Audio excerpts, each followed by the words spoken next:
Pronto, voltamos para a apresentação, voltamos para cá. Nós vamos falar... Calma, deixa eu explicar. O trabalho se chama Elogio para Eris. Eu acho que eu já apresentei para vocês quem é Eris, né? A deusa da discórdia. A deusa do pomo dourado que aparece lá na Ilíada de Homero, né? Que ela não é convidada para a festa de um casamento, aí ela chega de surdina, né? Afinal de contas ela é a discórdia, né? E aí lembrando da mitologia, né, que alguns deuses, algumas explicações, elas são como é que as coisas se manifestam, elas se referem às manifestações das coisas, né? A loucura, assim como a discórdia, elas meio que aparecem do nada, assim, tá todo mundo bem, conversando, rindo, e do nada a gente começa a brigar, a voar copo, voar cadeira, aquela confusão, né? Às vezes porque alguém olhou e aí o outro cismou que estava olhando torto e etc. Né? A discórdia aparece do nada. E aí a discórdia entra, te penetra na festa, chega lá na festa, coloca uma maçã de ouro, um pomo de ouro, né? Com um recadinho para a mais bela. E aí Afrodite, Atena e Hera ficam lá disputando. No final das contas, os deuses não querem tomar partido, né? Porque qualquer escolha que eles fizerem parece que vai dar merda, né? Nesse sentido, assim, que a gente está falando de ética, e aqui a gente vai falar de dilemas éticos e dilemas morais, né? Aquele momento meio que da encruzilhada, você ou vai para a direita ou vai para a esquerda, porque não tem como ficar em cima do muro, né? Ou você apoia o genocida, ou você apoia qualquer capeta que aparecer contra o genocida, só não dá para ficar em cima do muro, né? E alguém que apoiar o genocida a essa altura do campeonato, ou é porque realmente não conhece, ou é porque realmente a pessoa é muito perturbada, ou porque se identifica mesmo e não tem mais o que fazer, né? Principalmente se a pessoa for cristã, porque aí ou ela conhece o cristianismo ou ela defende a morte das pessoas, e não dá para ser as duas coisas ao mesmo tempo, como a gente já viu nas aulas de lógica, tá? Então, dilema ético é mais ou menos isso, aquele momento da encruzilhada que qualquer escolha que você fizer, ela vai te trazer consequências sérias. Ela tem consequências sérias, graves, a decisão é difícil, e só a pessoa que vai decidir, ela tem o direito de decidir, mas isso vai interferir na vida dela, das pessoas, como a gente falou. Afinal de contas, a gente vive em sociedade. Então, naquele momento lá, os deuses não quiseram tomar a decisão. E eles jogaram a responsabilidade para os humanos. Paris acaba escolhendo Afrodite. Afrodite prometeu para ele a mulher mais bela. E aí ele conhece Helena alguns anos depois, quando eles estão lá, ele está com o irmão visitando lá a casa de Menelau. Helena e ele se apaixonam, ele rapta a Helena, e aí os gregos vão para cima de Troia para trazer Helena de volta. Começa a guerra de Troia, e todo mundo sabe que a história termina com Troia destruída lá pelo cavalo de Troia, maquinado por Ulisses junto com os gregos e etc. Tá? Ou seja, as consequências foram gravíssimas para os troianos, e naquele momento ele achava que era só uma escolha simples, tá? Mas aqui neste trabalho a gente vai trazer alguns temas para vocês. São temas tabus, são temas polêmicos. E aí, nós vamos fazer algumas etapas. A primeira etapa, vocês vão fazer uma pesquisa e gravar um podcast, montar uma apresentação, defendendo um ponto de vista. Vocês vão lembrar das aulas de lógica, que nada. Vocês vão lembrar das aulas de... É porque eu tô muito irritado com algumas coisas, gente. Eu tô muito irritado com algumas coisas que eu vejo, e aí eu falo assim, puta que pariu. Desculpa a expressão. Mas, assim, eu quero que vocês lembrem das aulas de lógica, no sentido assim, né? A filosofia nos ajuda a construir e a pensar, refletir sobre os nossos argumentos. Então eu quero que vocês vão elaborar argumentos, vocês vão elaborar uma argumentação segundo um ponto de vista. Detalhe, neste primeiro momento do trabalho, da pesquisa, não interessa a opinião pessoal de vocês sobre determinado assunto. A opinião de vocês, a gente vai conversar sobre ela em um outro momento, tá? Neste primeiro momento, eu dividi a turma, peguei a lista de chamada, dividi em 5 grupos, e aí aloquei cada grupo para um tema, e eu defini um posicionamento para o grupo, tá? Ou seja, eu já vou indicar a vocês o que é que vocês vão ter que argumentar. Então, é momento de... Para algumas pessoas vai facilitar, porque elas podem ter caído num grupo de pensamentos que coaduna, que identifica com o dessas pessoas. E para outras vai ser mais difícil, porque vai ser defender a ideia e construir um argumento contrário ao seu próprio pensamento. Lembrando que isso, em lógica, a gente chama às vezes de falácia, né? Que é quando você constrói às vezes textos e convence as pessoas, né? Mesmo fugindo das regras lógicas, né? Mesmo que você não acredite naquilo, você vai convencer as pessoas tá? Então é um esforço de construção de argumentos. Vocês vão pesquisar e vão construir argumentos. Vamos lá então para a bagunça, tá? São 5 grupos. Aqui tá ADM, mas é agricultura. Eu só vou corrigir depois, tá, gente? São 5 grupos. 5 temas. Aborto, drogas, violência, orientação sexual e questões étnico-raciais. Para cada tema, eu sugeri um texto de leitura. Eu vou liberar isso para vocês. Por enquanto, eu só vou explicar como é que vai funcionar. Para cada tema, tem um texto para vocês lerem e algumas questões a serem pensadas, a serem respondidas. E aí, vamos lá. O grupo 1, o que eu quero? Eu quero, então, um texto e uma apresentação, a defesa do texto, né? Vocês vão elaborar um texto e vão fazer um podcast, uma gravação defendendo um ponto de vista. Qual é o ponto de vista que vocês vão defender, tá? Sobre o aborto, o grupo é a Adriana, a Ellen, o Felipe, Souza, a Isadora, a Lavínia e a Thaisa. Tá bom? Não sei se tem alguém aqui. Este grupo, vocês vão construir um argumento contrário ao aborto. Tá? E aí, o texto que eu larguei para vocês é daquela menina do Espírito Santo que foi estuprada pelo tio, engravidou, tinha direito legal ao aborto, o aborto legal foi recusado no Espírito Santo e ela fez o aborto lá em Pernambuco sob protestos. Muita gente disse que a menina já tinha idade, que ela que seduziu o tio e etc. Foram barbaridades que a gente ouviu naquele caso, tá? E aconteceu segundo a lei. E aí, quando a gente fala de aborto, a gente pensa assim, né? Libera, descriminaliza o aborto. Quem tem direito ao aborto? Será que o aborto é em todos os casos? Quem é que decide? Será que não é a mulher que é dona do próprio corpo?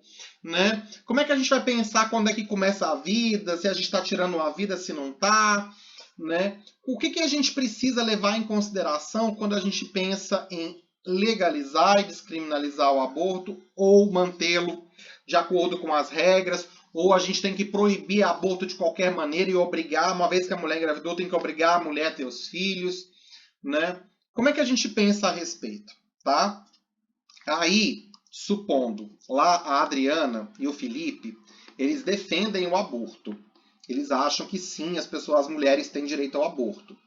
Mas nesse momento, mesmo que eles sejam favoráveis, o grupo vai fazer uma pesquisa e vai elaborar uma argumentação e vai me entregar essa argumentação em texto e em áudio, ou montar uma apresentação que tem texto e áudio, tudo, fazendo uma defesa contra o aborto, contra a legalização, a descriminalização do aborto. Primeira etapa.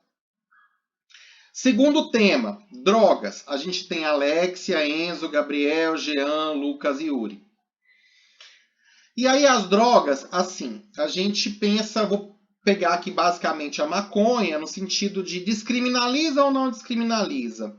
Se descriminalizar, vai aumentar a violência ou não? Será que já não tem drogas suficientemente liberadas que já causam até mais violência, como álcool, cigarro, comprimidos e etc.? né?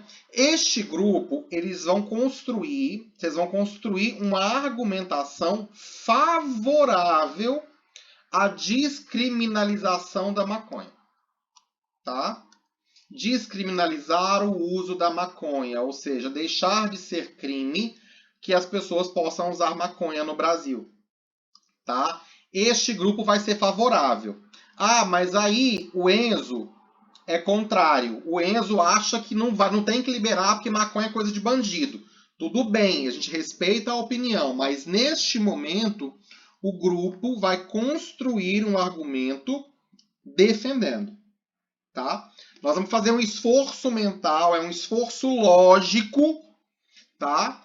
Para construir argumentação, tá bom?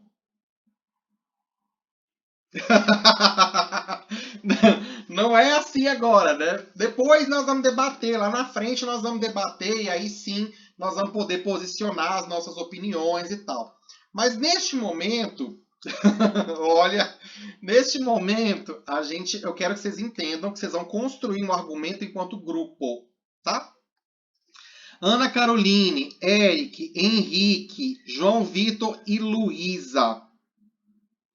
Esse grupo vai ter um pouquinho de dificuldade, talvez, porque vocês vão discutir violência. Tudo bem, Lucas?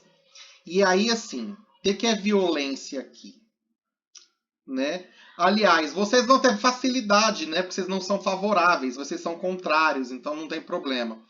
Né? Aqui é um texto que fala assim, né? Que bandido bom é bandido morto. Que tem que liberar a arma, porque quanto mais arma tiver, mais a gente se protege dos bandidos, né? Bandido tem cara, bandido, a gente sabe reconhecer os bandidos, né? Aquela ideia de que bandido bom é bandido morto, né? A menos que seja meu filho, né? A menos que seja branco e rico, porque aí não é bandido. Aí o menino bebeu, fez sem pensar e etc e tal.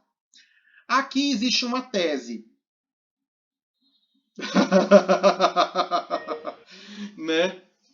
Eita, não podem dar opinião, mas vocês precisam construir juntos. Então, por exemplo, esse grupo aqui, supondo, vou falar assim, a Ana Caroline, ela concorda com isso, concorda com essa ideia de que bandido bom é bandido morto e concorda que tem que dar arma para todo mundo, que é assim que resolve a violência.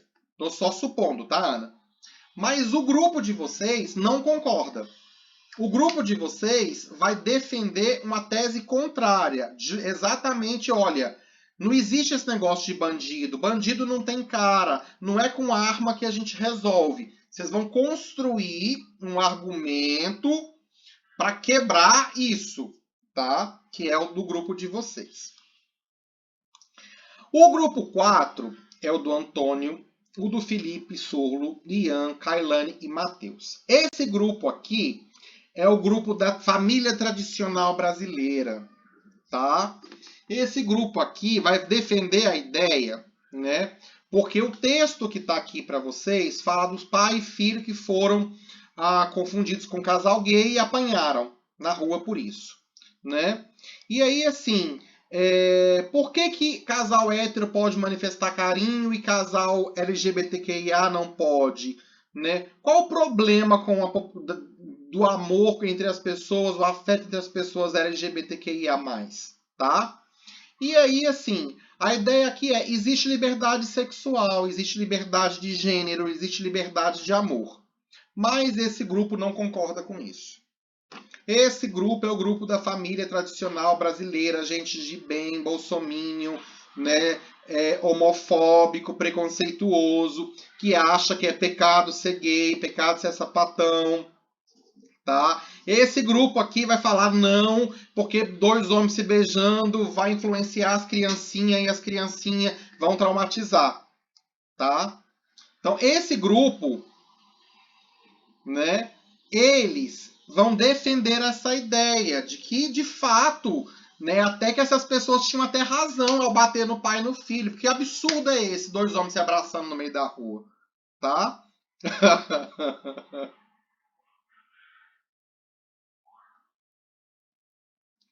É difícil, né, gente? Imagina vocês nessa situação assim, defender esse argumento. Porque tem gente que defende, né, gente? A gente sabe que tem gente que defende. tá? É um exercício filosófico aqui agora. Um exercício no sentido de pensar. Eita, lasqueira, lascou-se, foi tudo. É isso, e tem, né? Infelizmente a gente sabe que tem. Pega o Adrilles Jorge lá da Jovem Pan, né? A última do Adrilles Jorge foi falar que rachadinha não é roubo, que não é crime. Né? E aí eu tenho até ojeriza. O Daniel adora escutar algumas coisas Jovem Pan, música, e eu não dou conta, porque se ligar a Jovem Pan e eu começar a escutar aquele povo falar na minha cabeça, dá vontade de quebrar até o rádio. Né? E aí a última dele, do Adrilles Jorge, é falar que a rachadinha não é roubo. Né? É outro time de crime. Né? Mas fazer o quê? Vocês estão entendendo o que é para fazer aqui, né? Não, nesse momento não é a opinião de vocês que ela está vindo aqui. Vocês vão construir argumentos. E vão achar esses argumentos. Não, é rachadinha de salário mesmo. De droga, de vacina, de corrupção.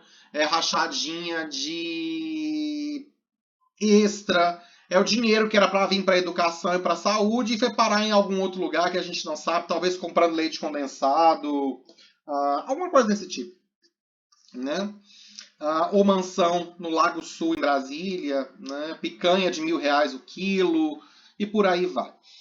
Mas vocês estão entendendo aqui, né, gente? Tem gente no mundo que defende algumas opiniões que são até dolorosas, mas as pessoas defendem com unhas e dentes.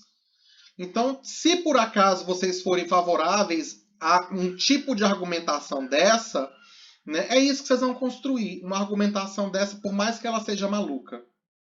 Porque, gente, lá na frente, se a gente entender o argumento, a gente consegue quebrar o argumento do outro, né? O difícil é, às vezes, entender quem defende a morte, né? A gente compreender como é que alguém consegue construir argumentação para defender a morte. Mas tem. E aí, o que a gente vai fazer depois? A gente vai exatamente rebater esses argumentos. Vamos detalhar esses argumentos e repensar, tá? Exatamente, Ana. Exatamente, assim, né? É aquele momento assim, eu tenho que esfriar minha cabeça, esfriar as minhas emoções, me controlar e eu vou construir friamente um argumento racional, né? Mas ao mesmo tempo, tem hora que a gente percebe alguns argumentos que dá raiva, porque ele mexe com a nossa emoção, mexe com o nosso caráter, mexe com o nosso brio, né? É por isso que a gente chama essas discussões de dilemas éticos, porque elas mexem muito com a nossa emoção. E aí, assim, o que a gente faria se a gente estivesse no lugar? Né? Se vocês tivessem sido estupradas e estivessem grávidas, né? O que vocês queriam fazer? Vocês iam querer ter esse filho? Vocês iam querer abortar? Se o filho de vocês ou se o irmão de vocês pegou o carro bêbado e matou alguém, vocês iam defendê-lo e falar que ele fez sem querer? Ou vocês iam reconhecer que o que ele cometeu é um crime, que ele tem que ser preso? Né? Se alguém entrasse na casa de vocês e matasse a mãe de vocês, vocês iam querer o quê? Que essa pessoa fosse presa, condenada, julgada, condenada, direito a um julgamento justo, e aí que ela fosse para a cadeia? Ou se vocês tivessem oportunidade, vocês pegariam uma faca, uma arma, se vocês mesmos matariam, vocês mesmos resolveriam o problema? Né?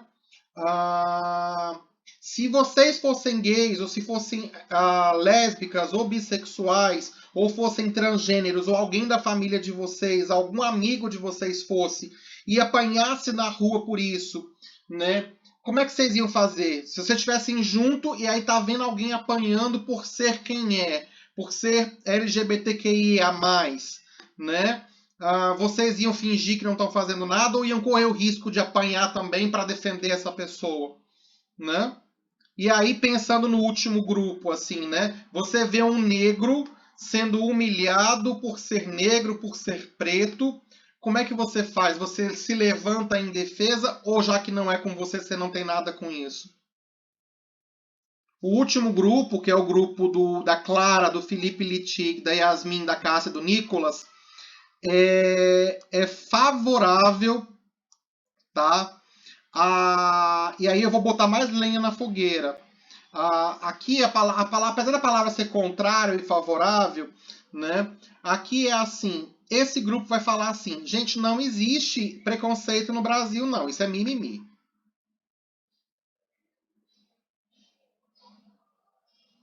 Que agora tudo é preconceito, tudo é racismo, né? Mas não, né? É mimimi. Esse negócio de cota, esse negócio de cota não existe, é um absurdo. A gente tem que defender a meritocracia, não tem esse negócio de pagar historicamente por crimes de escravidão, né? Não existe racismo no Brasil. É esse argumento que esse grupo aqui vai construir e vai defender. Já pensaram vocês fazendo essa argumentação?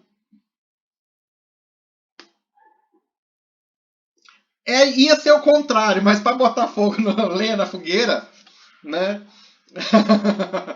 É a ideia assim, né? Tem gente que defende.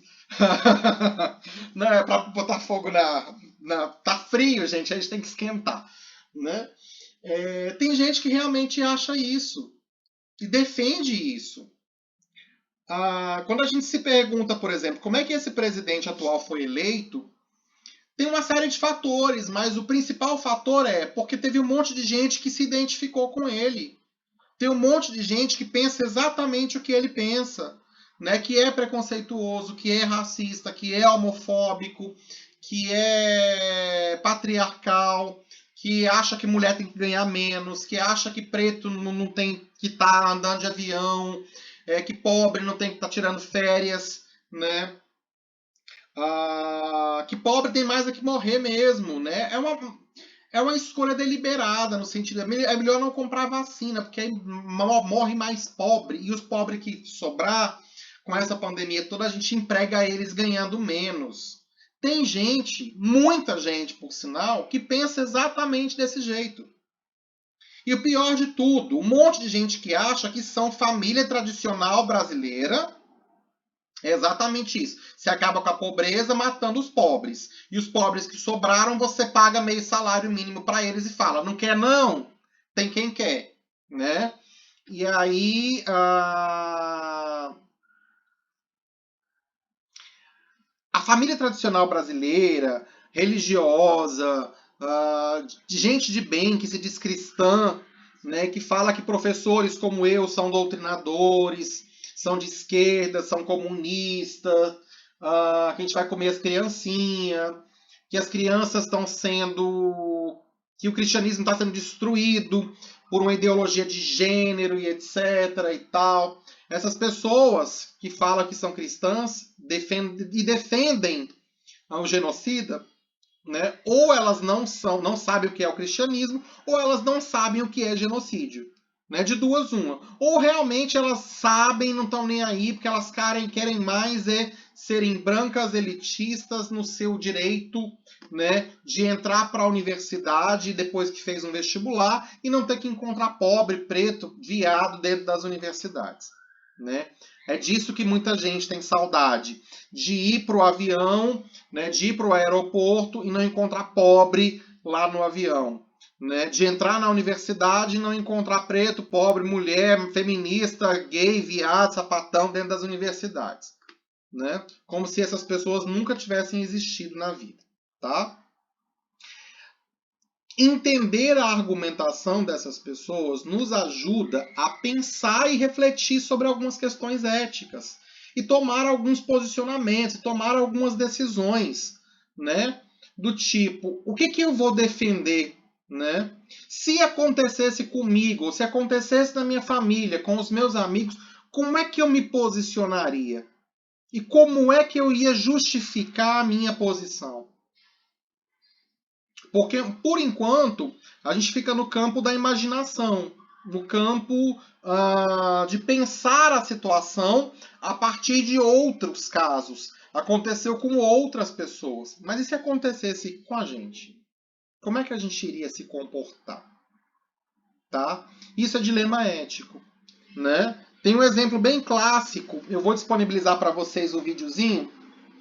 Para quem quiser, tá no YouTube, no canal Futura, chama Ética a série.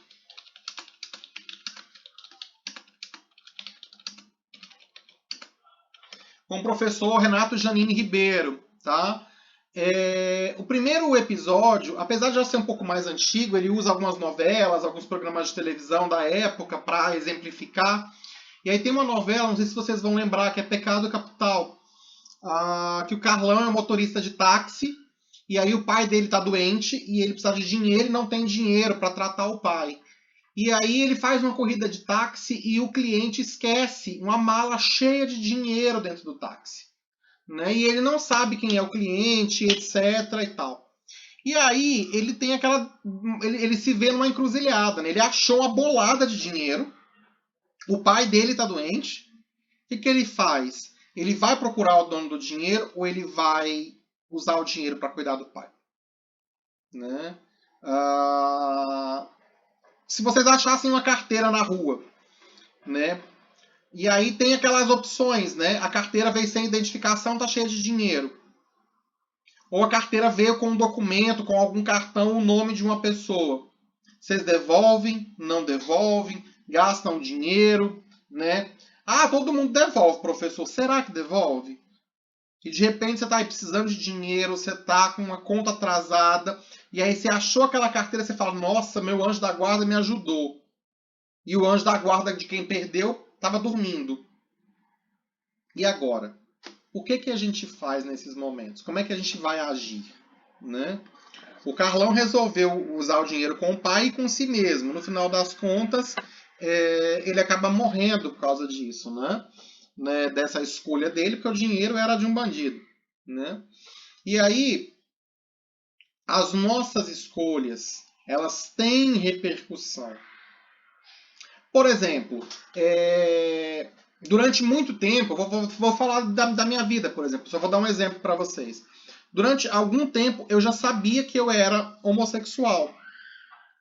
E eu tive alguns relacionamentos. E eu não conversava sobre isso com a minha família. Eu fui falar sobre o assunto, fui me abrir, fui sair do armário com a minha família há 13 anos, quando eu já estava com o Daniel. Por quase 14 anos, quando eu já estava com o Daniel. Né? Ou seja, durante muito tempo, alguns amigos sabiam, durante muito tempo eu me escondi. Aí, o dia que eu contei para alguns amigos, tipo assim, finalmente, né? Todo mundo sabia, e você ficava aí nessa paranoia de que tinha que esconder, de que tinha que ser, né, sigiloso, bababá, né?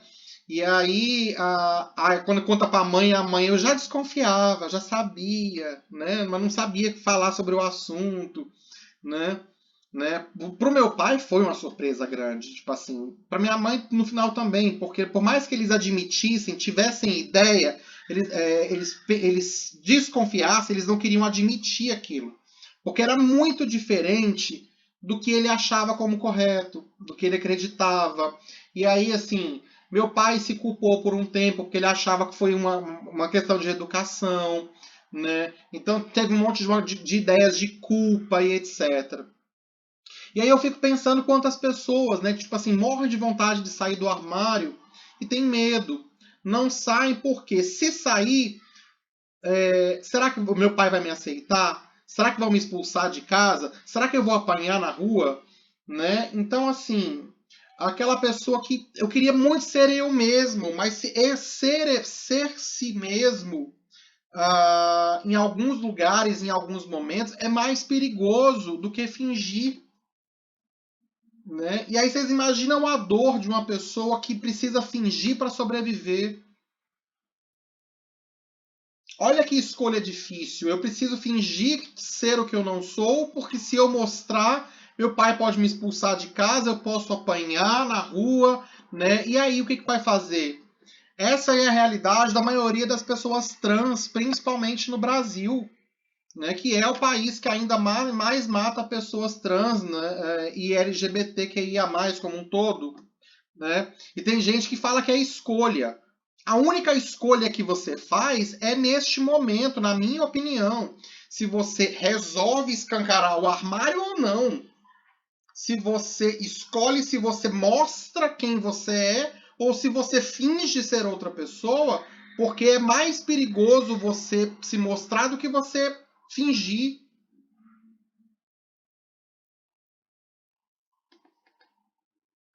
É mais ou menos isso, tipo assim, né? Ah, eu escolhi hoje que eu vou na rua beijar meu namorado na frente de todo mundo, ou seja, a gente tá indo fazer roleta russa?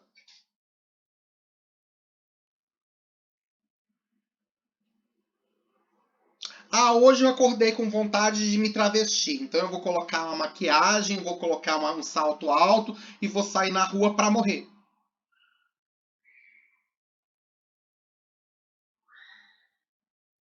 Todo dia a gente escuta um caso novo. Ontem foi um menino que era brasileiro, naturalizado espanhol, que estava numa boate com os amigos, saiu para fumar um cigarro, estava mexendo no celular, filmando, passou um babaca na rua e cismou que ele estava filmando ele.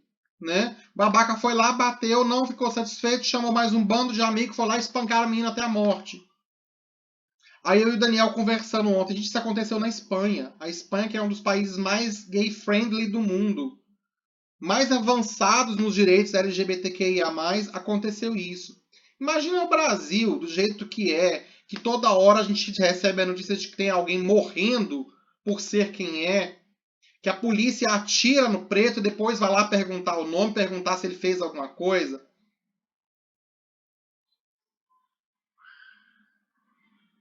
Eu não sei se é o recente de Recife, porque teve um caso mais antigo, né?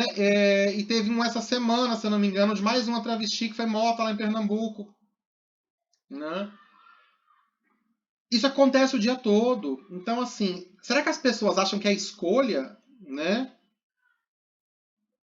Vocês acham que se eu tivesse um filho, eu ia gostar que ele falasse assim, pai, eu sou gay? Eu ia achar mil maravilhas da gente poder ir pra boate junto e etc. Mas eu ia morrer de medo o tempo todo. Eu tenho grau de passabilidade maior do que muita gente. Olha que coisa mais esquisita a gente ter que falar a essa altura do campeonato em grau de passabilidade. Ou seja, porque a minha voz não é uma voz grossa, masculina, mas também não é uma voz mais afeminada. Né? Eu sou um homem cis, visto como homem, uso barba e etc. Então, em alguns lugares, se eu não abrir muito a boca, né, e não mexer muito as mãos, as pessoas não vão achar que eu sou gay. As pessoas, eu posso me passar por hétero se eu não abrir, se eu não quiser falar. Né? Ah, do mesmo jeito, por exemplo, eu sou uma pessoa que eu posso me dizer negro, né? Porque negro envolve preto, pardo, indígena, né? A classificação. E aí, uma série de fatores, né? O nariz negroide, a testa grande, lábios grossos, tipo de cabelo. Não é só o tom da pele, né? Mas aí, por exemplo, se eu chego uma pessoa que é um pouco, que é mais preta que eu, né? Eu passo e entro em alguns lugares despercebido e os outros não. Os amigos, eles vão ser revistados com mais rigor. Porque tem uma pele um pouco mais de melanina, um pouco mais escura. Esses estereótipos, né, que infelizmente algumas pessoas definem. E aí vocês imaginam, tipo assim, quanto mais negro, quanto mais trans, quanto mais diferente de uma suposta normalidade, mais risco as pessoas correm.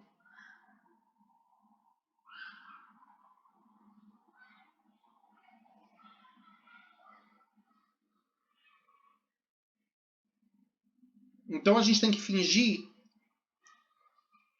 ser normal para não apanhar e vão falar que é escolha? Não sei.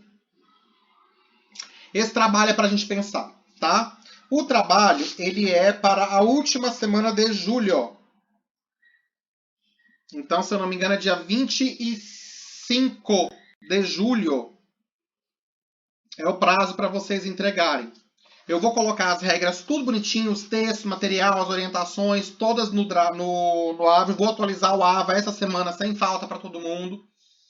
que vocês vão fazer? Vocês vão construir uma argumentação e me entregar uma apresentação, tá?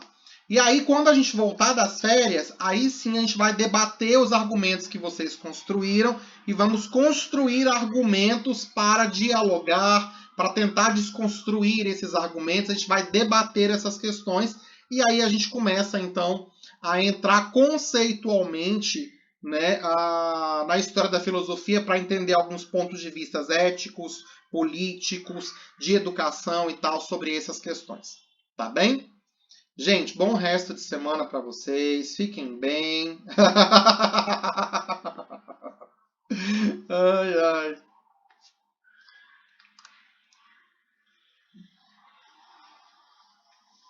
Quem sabe depois das férias a gente não se conhece pessoalmente, né, gente? Se tiver vacina para a segunda dose, né? Porque tem hora que eu fico com medo. A gente tomou a primeira dose, né, professor? Mas será que vai ter para a segunda dose? Do jeito que está a velocidade, está indo, daqui a pouco, se Deus quiser, vocês também estão tomando vacina, né? Mas eu fico com tanto receio, eu não sei como é que vai funcionar. Tem uma pressão muito grande para que as aulas retornem presencialmente, mas a gente não sabe. Aí lembrando, amanhã tem eleições, hein? Votem, não deixem de votar, tá bom? Grande abraço, fiquem com Deus, boa semana.